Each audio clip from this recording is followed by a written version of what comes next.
女性ホルモン、特にエストロゲンに絞って4回に分けてお話しさせてもらいました。で、進化論というのはもう何万年もかけた世代交代の末に現在の素晴らしい状態になるという思想です。で、幹細胞生物が多細胞生物に、それから多細胞でも過当な生物がより高等に、猿が人間にというような主張をする。ただ仮にそれらが本当だとしても、次世代が生まれないことには進化なんて起こりようがないんですよね。そこがこの4回シリーズの最大のポイントですよね。その通りで、エストロゲンが作れないと妊娠も出産も、それから授乳も全部不可能です。で、子宮も卵巣も乳腺も仮にそれっぽいものがあっても次世代を育む状態にならないから1代で絶滅しちゃうんです。だからエストロゲンを作る能力は後から獲得したわけがないんですよね。そうです。ところがエストロゲンは6段階もの連鎖反応の末にできるんです。しかも一つ一つの反応にもう何百っていうアミノ酸が正確に配列したような酵素が必要でした。つまりすごく複雑なタンパク質を6つ持ってないとエストロゲンが作れないんです。その6つの酵素の1つでも持っていないと連鎖反応が止まっちゃうからですよね。いや、あかりちゃんもうマジで冴えてるね。で、ほんまそれだ。で、だけど6つのうちの1つだってもう偶然正しい配列でしたなんてもう500個とかですし、まあないけど、もっとありえないのがもう長い年月かけて正しい酵素を獲得したっていうストーリー。子供が生まれないのにもう進化するもクソもないよね。長い年月をかけて獲得したんじゃ子孫ができなかった時代が長く続いたことになるから、エストロゲンの合成についてはいつもの逃げ工場が通用しないんですね。これは違うって如実にわかるでしょ。で、時間の長さで煙に巻く進化論のもう最悪の作り話なんですよね。で、エストロゲンのことで作り話だってバレたものが、その進化論が他のことでは信用できるわけがないですよね。事実進化の証拠とされていたもの、いくつもありますけども、そのほぼ全部がデタラメなことは各分野の専門家が自分の専門分野については知ってるんです。本当ですか？本当ですよ。専門家も子供の頃から進化は事実だ、進化は事実だって教わってきたから、自分の専門については間違ってるなって分かるんだけれど、だけど専門外のことについてはきっと正しいんだろうと思ってます。だけど関心を持って調べたら、もういろんな分野でもう捏造とか空想とか、出るわ知らぬは一般人ばかりです。実際進化論も宗教、それも邪教ですよね。で、信じ込まされた人がどんなに進化だ言っても段階的ではありえないし、それから偶然でもないんだから、誰かがそれをやった作ったという以外の可能性ってないと思うんです。で、自信を持って想像を信じていいんですよ。で、知識をつけて自分の頭で考えて、とにかく皆さん自信を持ちましょうと言いたいです。だけど日本は宗教がかった変な人扱いされるかバカにされるかですよ。そこが問題ですよね。だけど実際はバカにする人の方こそ自分の頭で考えてないか、もう人間を超える存在もう認めたくないか、どっちかで正面から科学的に議論したらまともに説明できる人なんていないと思いますよ。だって作り話だから。で、私たちは自分の考えに確信を持って、で、純粋な思いで本当のことを知りたいっていう風に言ってくる人に説明できればいいだけです。で、昔から信じたくないっていう人がいて、それこそスパゲティモンスターでも何でも妄想して反論してきますから、もうそういう人を論破しよう、説得しようと思っても無駄なんですよね。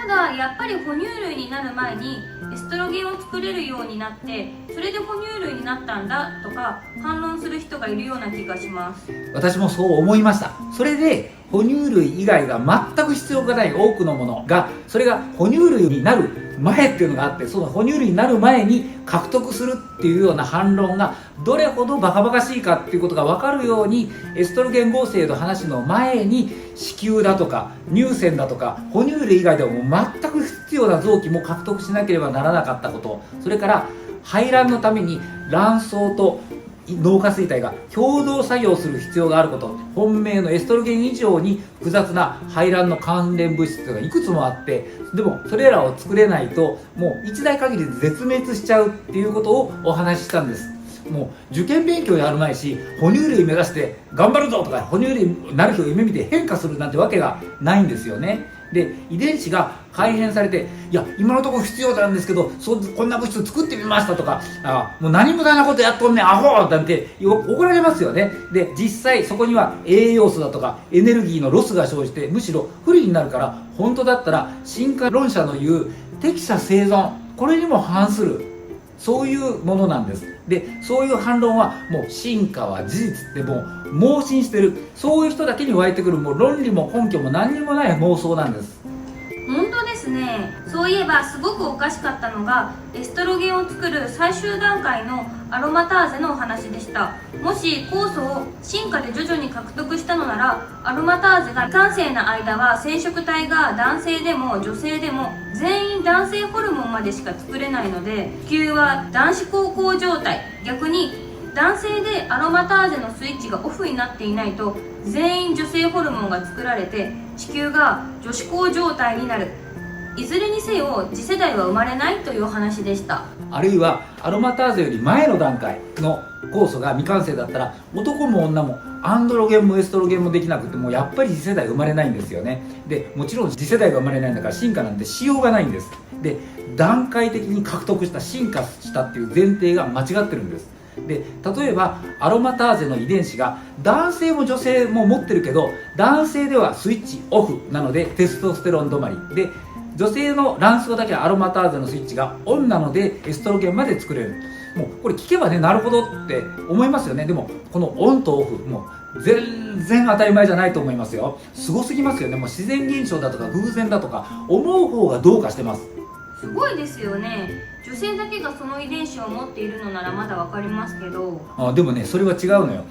女性は 46XX で男性は 46XY なので、そもそも女性だけが持ってるっていう遺伝子ってないんですよね。で確かにアロマターゼの遺伝子は男性では無駄になりますが、哺乳類の生殖の基本コンセプトがもう該当者だけエストロゲンまで作ることができるっていうことだと思うんです。で生まれてくる子どもの性別は受精したらその都度、つまり後から決まるんですね。ですると基本コンセプトは末永く男女問わず先祖から子孫に引き継がれて、で一人一人については男性だったらオフ、女性だったらオンに設定される。もうこれもう脱帽するしかないと思います。アロマターゼの遺伝子が無駄じゃんとかツッコミ入れてくる人がいそうです。それで昔の話を思い出しました。でこれを話す前に基本的なことなんですけど、世の中の現象は何者かが関与して起きたか関与しないで起きたかのどちらかです。中間はありません。当然ですね。でしょ、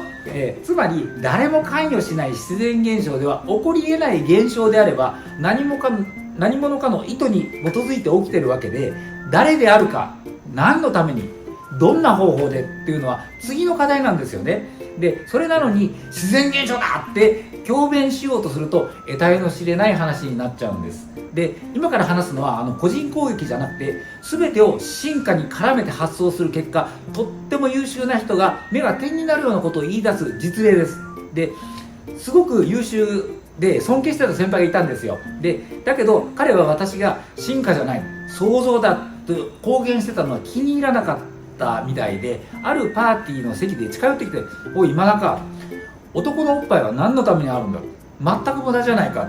で全能の神がいるんならなんでそんな無駄なものを作るんだよ、これこそ神がいない証拠だぜと言うんですよね。でもちろん先生、人間の基本構造と生まれてくる子どもの性別とどっちが先に決まりますか、それがマルチポテンシャルっていうことですよねって答えたら、もう黙っていなくなって、その後その先生は二度と進化論の件でもう議論を挑んでくることはなくなりましたけれど、もう進化が事実だって思い込んじゃうと、もう優秀な人でもこのレベルのことを言うようになっちゃうんです。しかも独特と言うようになっちゃうんですよね。優秀な人のヤバい発言というと、先生の本に一人紹介されていましたよね。心房性利尿ホルモンの先生ですよね。であらかじめ言っておきますけども、これも個人攻撃じゃありません。同じような実例です。ある国立大学の、しかも基礎医学の教授の先生なんですね。それが海の生物、海生生物が進化して心房性利尿ホルモンというものを獲得して陸上に上がったとか話してるビデオっていうのが、ある製薬会社の製品のプロモーションでもあっちこっちで使われてたんですよ。でも卵巣と乳腺の動画の話でも話しましたけども、ホルモンってホルモンだけあってもダメで、ホルモンの受容体、キャッチしてくれる受容体もないと、それもターゲットの細胞にないと何も起こらないんです。でしかも受容体だけじゃダメで、その受容体に結合した後、その細胞の中で次々に連鎖反応が起こる、その結合後に関係する多数の複雑な物質も全部必要なんですね。で進化して海から陸に上がったと、子供の頃から教えられ続けてるせいで、もう優秀な先生のはずだけど、こんな基本中の基本を無視したようなやばい発言しちゃうんですよ。製薬会社は製品さえ売れれば何でもよかったと思いますよね。あるいはもう相手が偉い先生すぎておかしいって言えなかったのかもしれませんけどね。いやー、確かにそれはなかなか言えませんね。その先生も含め、私たちはみんなもう進化は事実、進化は事実と騙されたか騙されかけた被害者ばっかりです。でどう見てもやばいこと言ってるその人たちの肩書きはもう国立大学の教授だったり大病院の部長だったり、もう実に偉いです。でも逆に言うと、立場のある人が言ってるから本当っていうんじゃないんですよね。もう私も含めてですけど、盲信しちゃいけません。エストロゲンとか生殖に関する多くの事実は人間を作ったお方を指し示しています。先入観を排して自分の頭で考えたらそういう結論にならざるを得ません。私たちはもう自信を持って創造主を信じていいんです。この動画でお話ししたことはどこかの知らない誰かに起こっていることではなくて、見てくださっている皆さんご自身に起こっていることなんです。そのことに気づいて、ぜひ驚きながら喜んでいただきたいと思います。